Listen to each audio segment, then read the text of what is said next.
One word में answer देता हूँ। मेरा पेपर ईजी था और अभी मैं दिखाता हूँ मेरा पेपर कैसा है। और मेरा था सेट 1। तो देखो, एक सेकंड टोटल मुझ पाएगा। मेरा सेट 1 था QR कोड 251। और भाई ये देखो मेरा पेपर। सबसे पहले आते हैं अनसीन पैसेज पे।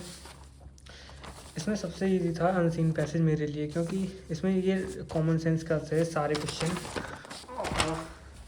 ये सारे क्वेश्चन कॉमन सेंस के थे। ये वाला मतलब काफ़ी अच्छा था सेक्शन ए में से। और अगर सेकंड की बात करें तो ये भी इजी था। इलेक्ट्रिकल व्हीकल वाला भी इजी था।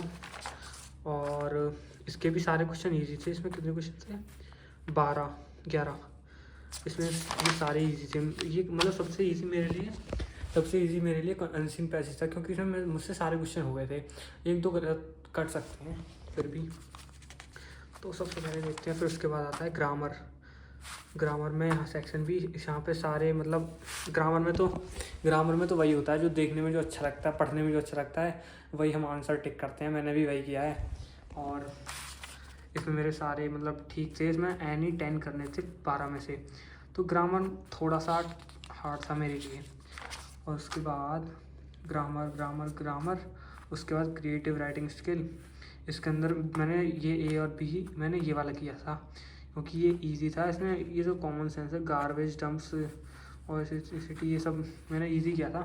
इजी था ये सारा। और उसके बाद आता है ये, इसमें एनालिटिकल पैराग्राफ, जिसमें मैंने फर्स्ट वाला अटैम्प्ट किया था, क्योंकि ये मेरे लिए इजी था और सेकंड वाला मुझे समझ नहीं आया इतना, तो इसीलिए मैंने फर्स्ट वाला अटैम्प्ट किया था। और फिर उसके बाद ये क्वेश्चन आंसर भी ठीक ठाक थे यार। अगर पढ़ के जाता तो और अच्छा हो जाता। तो और अगर लिटरेचर को देखें सेक्शन सी, इसके अंदर ये काफ़ी इजी ही थे। मैंने इसमें ये वाला अटैम्प्ट किया था। और क्योंकि मैं कुछ चैप्टर पढ़ के नहीं गया था, और नेल्सन मंडेला वाला चैप्टर तो थोड़ा हार्ड है, तो मैंने पढ़ के नहीं गया, ये वाला छोड़ दिया। और क्योंकि ऑप्शन है ना, तो फिर ये वाला कर दिया मैंने। और उसके बाद 7th क्वेश्चन, जिसमें कि मैंने ट्री वाला छोड़ दिया, ये वाला कर लिया। हाँ, ये वाला किया था बॉल पोएम। और इसमें ये वाला छोड़ दिया, और है ऑप्शन दोनों में से एक करना था, तो मैंने ये वाला किया था। और इसमें फिर यहाँ से क्वेश्चन आंसर स्टार्ट होते हैं। ये क्वेश्चन आंसर भी इजी थे। और मैंने इसमें से इसमें भी ऑप्शन था, तो फिर मज़ा आ गया। इसमें भी ये देखो, एनी 4 करने हैं क्वेश्चन, एनी 5 में से।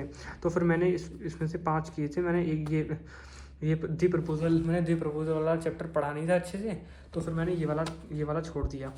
और बाकी मैंने 9th क्वेश्चन में से एनी 2 करने थे, तो फिर मैंने कर दिए।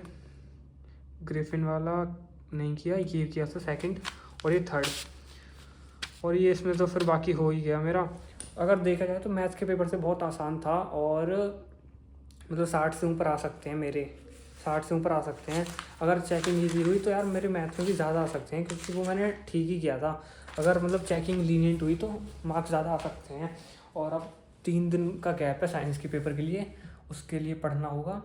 और अगर आपको वीडियो अच्छी लगती है तो लाइक और सब्सक्राइब कर सकते हो। तो मेरा अब 3 दिन बाद साइंस का पेपर है, उसके लिए वही मैराथन देखूंगा और क्वेश्चन प्रैक्टिस करने होंगे बस। और क्या ही कर सकते हैं, क्वेश्चन प्रैक्टिस करेंगे और बायोलॉजी में डायग्राम प्रैक्टिस करेंगे। वैसे मैंने साइंस तो पढ़ा है, तो फिर